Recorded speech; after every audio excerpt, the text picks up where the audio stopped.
आज दुपारीच प्रकाश घरी आला होता आणि घरी आल्यानंतर ह्या दोघांची अशी काही मस्ती चालू असती. त्या दोघांना इग्नोर केलं आणि मी माझी कॉफी घेतली आणि कॉफी पीत पीत विचार करत होते आज स्वयंपाकामध्ये काय करायचं.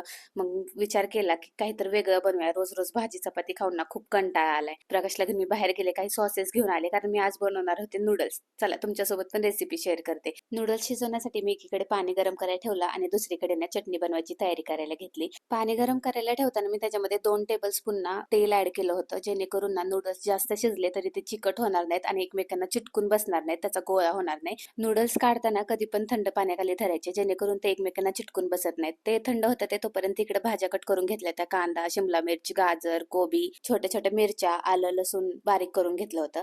आणि त्याच्यानंतर लोखंडाची कढई ठेवली, त्याच्यामध्ये 2 टेबलस्पून तेल टाकलं, सगळ्या भाज्या टाकल्या, थोड्याशा सॉते करून घेतल्या आणि जे मी सॉसेस घेऊन आले होते ते एक एक करून त्याच्यामध्ये ऍड केलं. Tomato ketchup, red chilli sauce, schezwan sauce. माझ्याकडे सोया सॉस नव्हता त्यामुळे तो मी स्किप केला. ऍक्च्युली सोया सॉस घेऊन यायला मी विसरले होते, पण तुमच्याकडे असेल तर नक्की त्याच्यामध्ये ऍड करा, त्याने छान असा कलर येतो. त्यानंतर जे नूडल्स शिजवून घेतले होते ते त्याच्यामध्ये ऍड केले आणि मला ते मिक्स करण्यासाठी ना थोडासा प्रॉब्लेम येत होता. ऍक्च्युली माझी कढई छोटी पडली, त्यामुळे प्रकाशने मला हेल्प केली. त्याने छान असं व्यवस्थित मिक्स केलं आणि मिक्स झाल्यानंतर त्याचा कलर छान दिसत होता आणि टेस्टला देखील छान झालं होतं. त्यानंतर गार्निशिंग करण्यासाठी त्यांनी प्लेटमध्ये काढून घेतलं, त्याच्यावरती स्प्रिंग ऑनियन म्हणजेच आपली कांद्याची पात टाकली आणि कोबी पण लांब लांब चिरला होता तो पण ऍड केला आणि सोबतच चटणी घेतली. रेसिपी कशी वाटली मला कमेंट सेक्शन मध्ये नक्की सांगा. Bye bye.